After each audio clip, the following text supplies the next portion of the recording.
White discharge বা সাদা shrub কেন হয়? হোয়াইট ডিসচার্জ বা সাদা স্রাব হওয়া মেয়েদের শরীরে একটি স্বাভাবিক প্রক্রিয়া।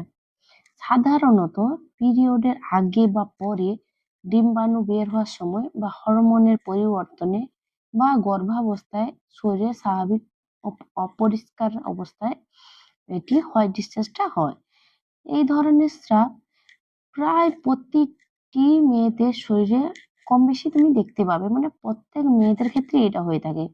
এই ধরনের স্রাব সাধারণত সাদা বা হালকা স্বচ্ছ গন্ধহীন, এতে চুলকানি বা জ্বালা থাকে না, তাহলে এটা কোনো মোহের কারণে। কিন্তু যদি তাতে স্মেল থাকে, ইচিং হয়, জ্বালা করে, তলপেট ব্যথা করে, বা এর কালার ডিসকালার মানে যেমন হলুদ সবুজ হয়, তাহলে কিন্তু এটা ইনফেকশনের লক্ষণ হতে পারে। পরিষ্কার পরিচ্ছন্নতার অভাব, ভুল সাবান ব্যবহার করা, হরমোনের সমস্যা, ডায়াবেটিস ইত্যাদি ক্ষেত্রে কিন্তু এই সমস্যাগুলো দেখা দেয়।